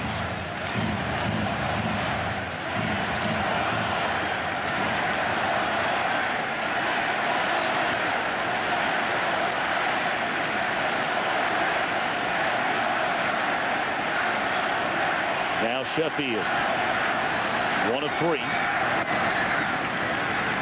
Down low, ball 1. That's I think a mixture of people saying, let's go Brubs or Craves. Well, now you're starting to hear either Kerry or Gary. You decide.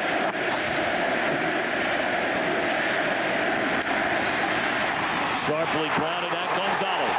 Kerry Wood and the Chicago Cubs are 3 outs away from advancing to the National League Championship Series. Cubs come to bat. Top half of the 9th inning with a 4-1 lead. The series tied at 2 games apiece, and on to pitch for Atlanta. Right-hander Will Kinane. Will, in yesterday's ball game, he pitched a scoreless inning. He will try to hold things down for the Braves so they can mount an effort in the bottom half of the 9th inning. Popped up by Ramirez in the short center field, and Giles out to get it.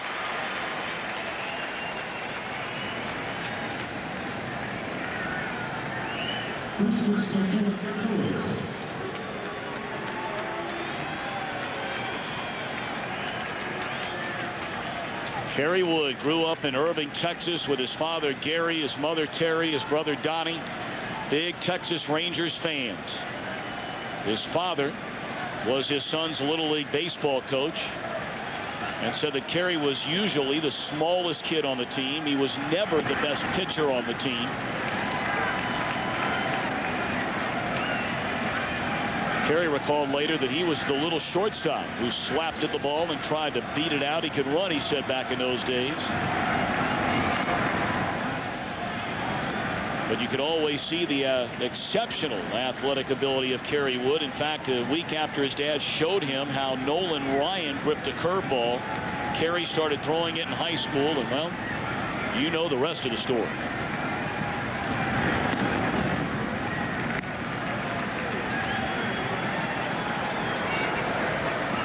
Well, his delivery resembles Roger Clemens and not Nolan Ryan. A great leg movement. Roger Clemens winning for the Yankees yesterday as the Yankees clinched in Minnesota this afternoon. Backhanded by Castillo, long throw, and Franco dropped the ball. Queiroz reaches safely with one away here in the ninth. Sometimes you put your foot on the bag too soon and you're getting locked. And that appeared to have happened to Franco then. It may be an error on third baseman Vinny Castilla, but that's a ball that Franco usually sucks up. Our All-State good hands defensive play of the game. That sharp grounder off the glove of Gonzalez. Ricocheted right at Grzelcyk. Final out of the inning.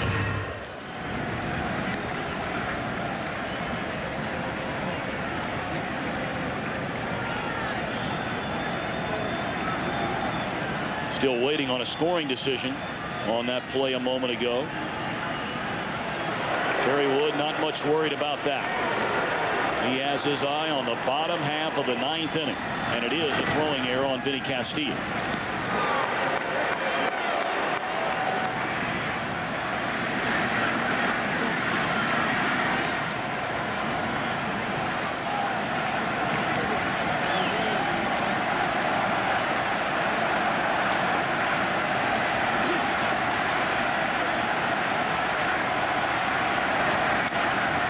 Play 2-1 to Alex Gonzalez. This is a running situation right here.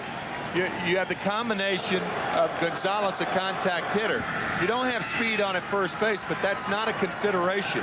What is that the pitcher is in the hole, Kerry Wood. It's doubtful Dusty Baker will pinch hit for him. So why not send the runner, get a runner on at third base so you can score on something other than a hit? We'll see what Dusty Baker does. Nope. That is a fair ball down the left field line. Making a turn on his way to third is Queiroz, and Gonzalez will stop with a single. And the Cubs with runners on the corners and only one out, leading by 3 here in the top of the ninth. Now, I know Dusty Baker is not a proponent of the squeeze play. Why? Because he was an outfielder and such a good hitter.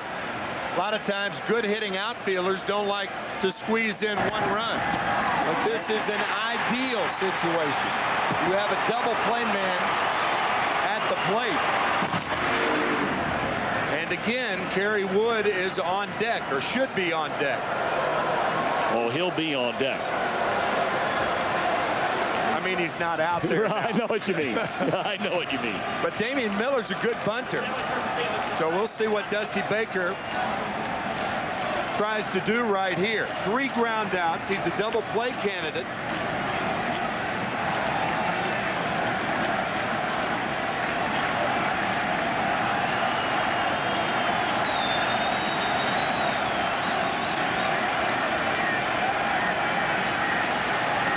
And how about this? Kerry Wood will not come into the on-deck circle. Boy, that is a shocker to me, Timmy. I don't know about you. Well, Kerry might still be in the game. He may be having a regular player out there on the on-deck circle to tell the runner what to do in case he tries to score. Just because you're on the on-deck circle doesn't mean you're out of the game. I'm guessing that might be it. Perhaps.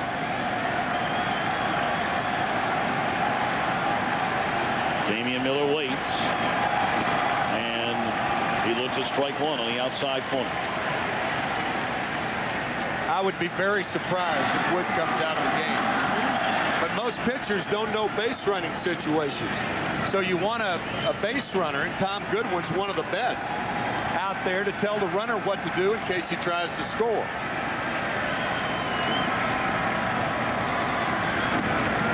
Right down the gut, a fastball for strike 2. Scratch all that squeeze talk. Unless it goes to 3-2, and then that could get it going again. Runners on the corners with one away in the Chicago 9th inning. And there's strike 3 called. Damian Miller looked at 3 straight strikes in that at bat with a runner at third and only 1 out. And Goodwin is going to bat for Kerry Wood.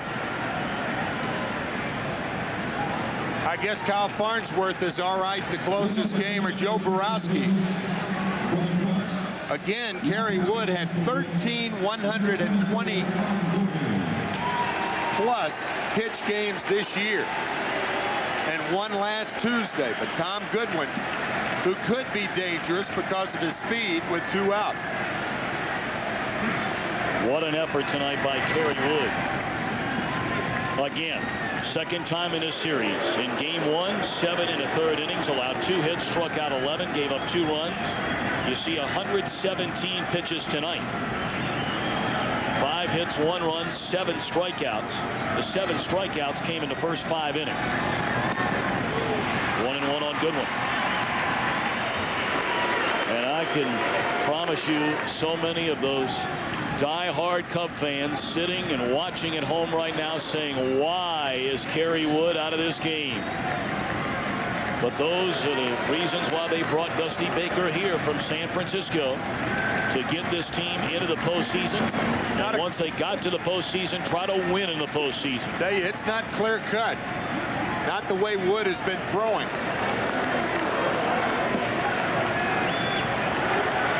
Because he is dealing with an inconsistent bullpen without a dominant stopper. Lined into right field by Goodwin, a base hit. Scoring is Eric Karros. On the third, Gonzalez. And on the second goes Goodwin with a big pinch hit, 1 scoring double, and the lead swells to 4.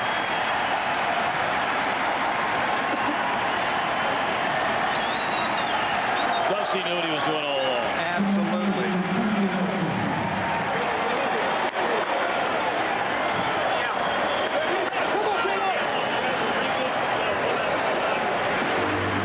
A collective exhale for all of those folks in Chicago you were talking about.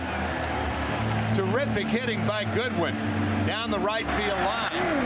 Karros scores easily. You can see Wendell Kim in the background. And had there been a momentary bobble in right field by Sheffield, then Gonzalez would have been sent home. Canane is out, and Bobby Cox will go to his bullpen. Chicago leading in the 9th inning, 5-1. McCarver, I think we finally have found out the reason why Kerry Wood is out of this game. Mark Pryor came over and said, hey, big fella, I want my glove back right now. Runners at second and third, and Kenny Lofton, the batter, against the new Atlanta pitcher Ray King. You've used it for 8 innings. I want it back.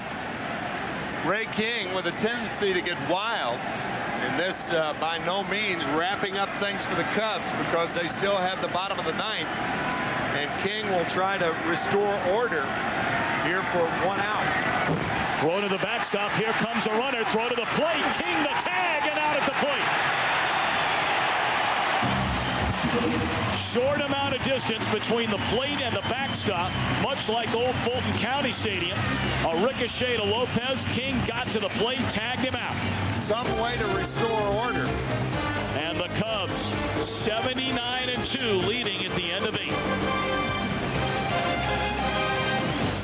Our Sprint virtual manager question, which is worse, the Braves making the playoffs 12 straight years, winning only 1 World Series title, the Cubs not winning a postseason series for 95 years, and by far the Cubs 0 for 95.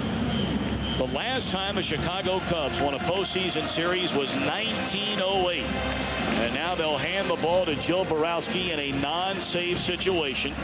The Cubs in front as we go to the bottom of the 9th inning, leading 5-1. The Cubs got back to the World Series in 1910. They lost to the Athletics 4-1.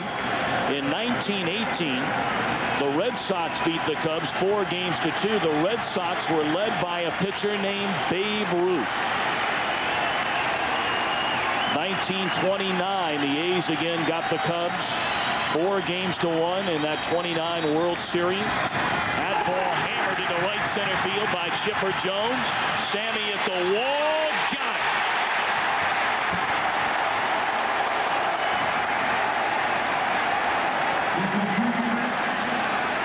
Luck be a Cubby tonight, says Sammy Sosa.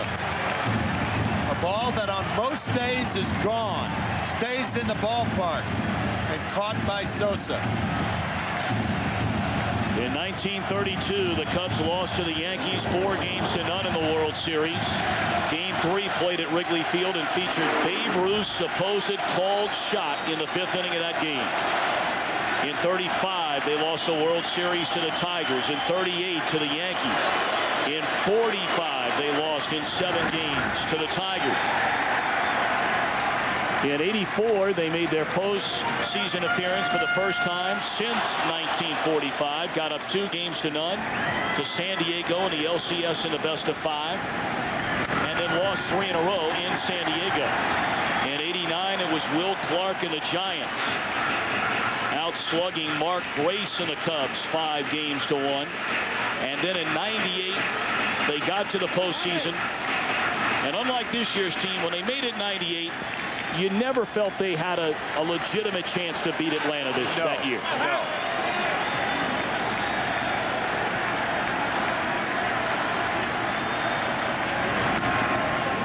But with this young pitching, a legitimate chance to beat anybody.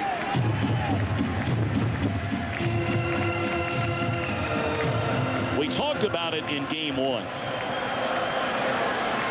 To truly appreciate, or I think understand, the plight of a Chicago Cub fan, you probably had to spend a summer in Chicago, maybe a year or two, or just grow up living anywhere, growing up and rooting for the Chicago Cubs to understand what these moments right now are like for lifelong Chicago Cub fans. They are without a doubt the most loyal. They've remained so eternally optimistic. Swing and a miss by Javier Lopez. And now the Cubs are an out away. They support their team whether they win or oftentimes lose. And of course that phrase they've been saying since 1908, wait till next year. Well, this year may be their year.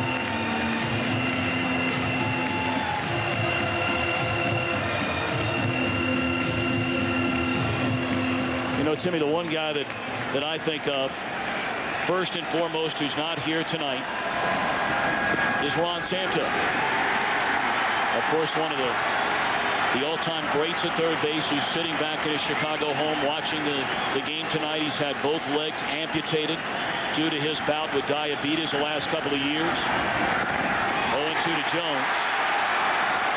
Ron having further health complications and was unable to make the trip here tonight.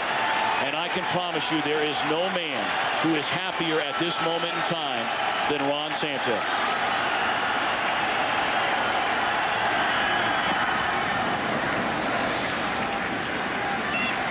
He embodies everything there is about being a Cub fan. Lost his first leg 2 winters ago, a second leg last year, and never missed a day of work this season. Optimistic, grinding it out, looking ahead and not behind. And now a chance to experience something not done since 1908. You've waited 95 years, Chicago. It's time to celebrate. The Chicago Cubs advance to the National League Championship Series.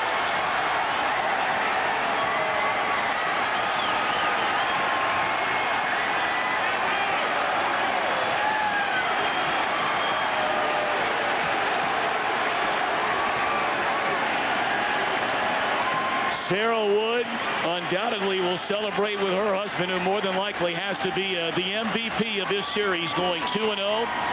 15 in the third innings, allowed 3 runs, struck out 19 batters. The Florida Marlins are on their way to Chicago, and so are the Cubs. And our congratulations to Dusty Baker, who brought a new kind of attitude to the Chicago area, and it's worked.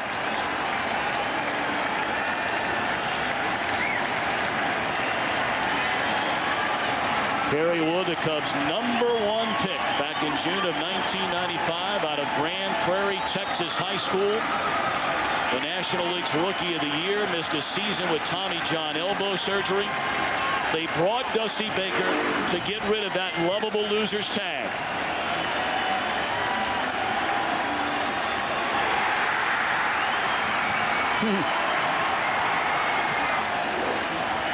Great stuff.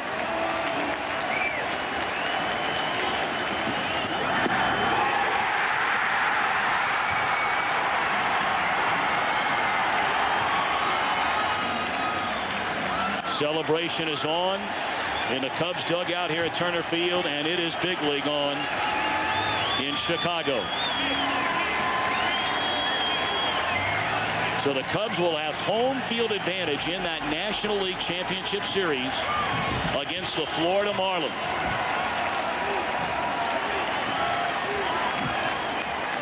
Here is a team that, of the 8 teams originally in the playoff, have won the fewest games. Only 88 wins on the year. And they beat the Atlanta Braves in 5. And there you get a look at the neighborhood. Wrigleyville. Yes, sir. Oh, yeah. Whether you're talking about Murphy's Bleachers or the Cubby Bear or Birdie's or any place you can think of all over that city, all over the state, and in regions all over the world, they celebrate this Cub win. Let's go downstairs and hear from Sammy Sosa.